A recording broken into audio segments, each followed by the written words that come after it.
Hello everyone, last video में हमने किया था सब ग्रुप क्या होता है। आज उससे रिलेटेड एक न्यूमेरिकल सॉल्व करते हैं। तो देखो यहाँ पे हमें गिवन होगा एक ग्रुप और ये H क्या है, यहाँ पे सब ग्रुप है।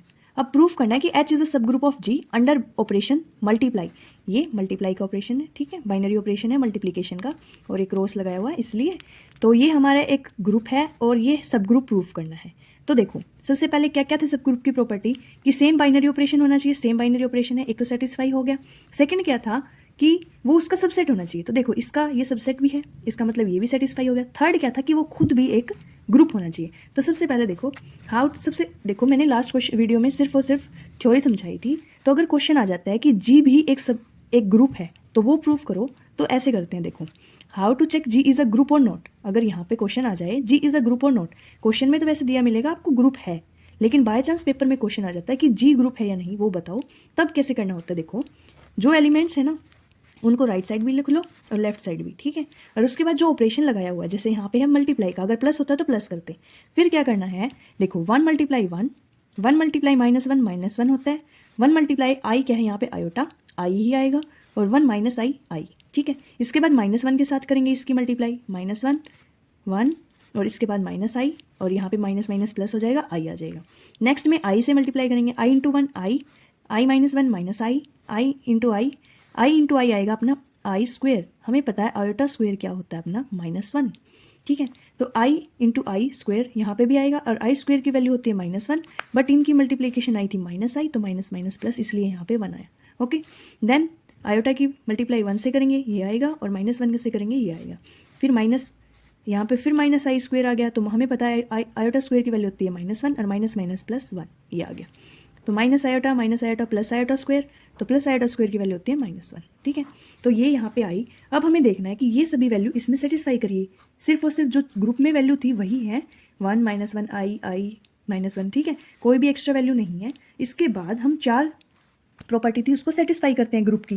क्या की थी, क्लोजर प्रॉपर्टी। क्लोजर प्रॉपर्टी में हमें देखो above table show that all element of G are close under multiply, ठीक है।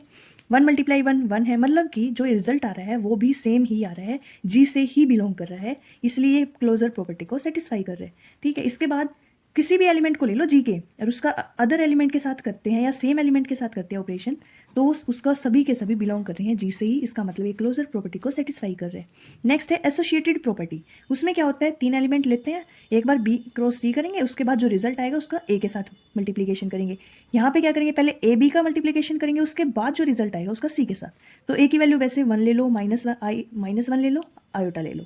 यहाँ पे 1 -1 और आयोटा वही वैल्यू, दोनों left hand side equal to right hand side आ जाएगा। इसका मतलब ये एसोसिएटेड प्रॉपर्टी को भी सेटिस्फाई कर रही है। इसके बाद आती है आइडेंटिटी एलिमेंट। हमें पता है आइडेंटिटी एलिमेंट क्या होता है, किसी भी एलिमेंट को ले लो ई के साथ मल्टीप्लाई और ए ही आना चाहिए। तो देखो 1 की मल्टीप्लाई ई के साथ करेंगे इज इक्वल टू 1 आना चाहिए। तो ई की वैल्यू क्या क्या होनी चाहिए, अब देखो ई की वैल्यू कब हो सकती है, जब उसका रिजल्ट 1 है। एक तो 1 की मल्टीप्लाई 1 के साथ करेंगे तब, उसके बाद देखो माइनस आयोटा की वैल्यू कब आएगी, ई इज इक्वल टू आई, यहाँ पे आई आना चाहिए। तो किससे मल्टीप्लाई करें, माइनस आयोटा से, जो उसका आइडेंटिटी एलिमेंट क्या होगा यहाँ पे, उसकी मल्टीप्लाई आंसर आएगा आई। तो यहाँ पे देखो माइनस आई, तो 1 की मल्टीप्लाई अगर करते हैं या -1, ठीक है, माइनस आई आना चाहिए यहाँ पे, माइनस आई। तो देखो ई की वैल्यू हर जगह 1 1 1 आ रही है ना। इसका मतलब सो ई इज इक्वल टू 1, और 1 भी बिलोंग कर रहा है जी से, इसका मतलब ये आइडेंटिटी एलिमेंट है। इसके बाद आती है इनवर्स एलिमेंट। इनवर्स एलिमेंट में क्या है, A cross A inverse is equal to ई।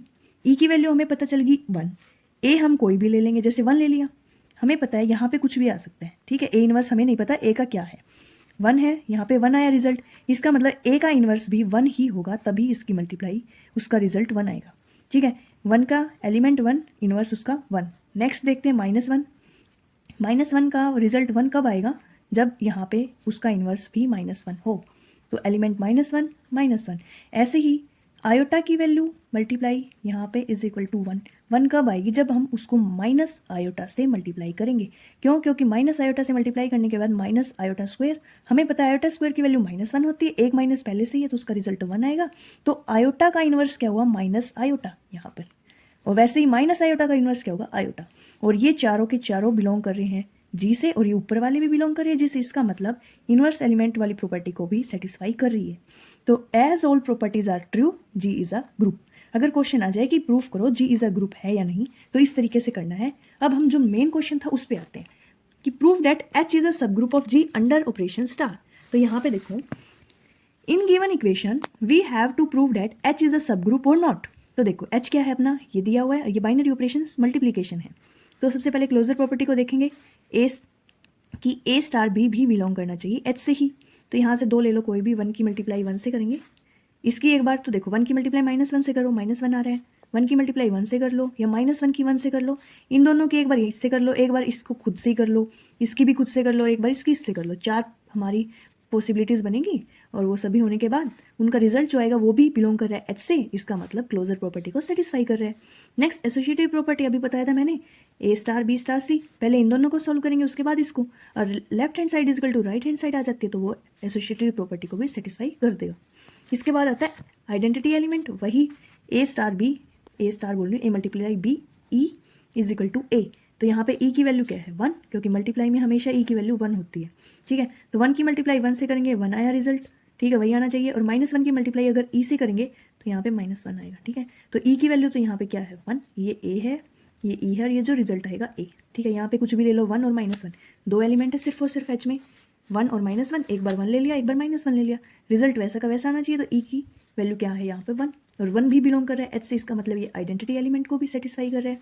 इसके बाद आता है इन्वर्स प्रॉपर्टी, इसमें क्या है, अगर उसके इन्वर्स के साथ, अब देखते हैं, E की वैल्यू हमें पता है 1 आ गई यहाँ पे, और A की वैल्यू कुछ भी ले लो, जैसे 1 मल्टीप्लाई डैश छोड़ दो एक बार 1, E की वैल्यू। अब यहाँ पे इन्वर्स क्या होगा इसका 1 का, अगर उसका रिजल्ट 1 ही आए तो मीन्स 1, ऐसे ही -1 का इन्वर्स क्या होगा -1 इज इक्वल टू 1, और दोनों ही ये चारों ये सब कुछ बिलोंग कर रहा है H से, इसका मतलब as H is non-empty subset of group G and H is itself a group, as all properties closure associated identity and inverse are satisfied, hence H is a subgroup of G। ये चारों properties को satisfy कर दिया, और ये subset भी है और सेम बाइनरी ऑपरेशन है, तो ये क्या बोला जाएगा, H is a subgroup of G, ठीक है। ये क्वेश्चन था न्यूमेरिकल, ऐसा पेपर में आ सकता है, तो आप ऐसे इस तरीके से करोगे तो आपका सही होगा। Thank you for watching this video.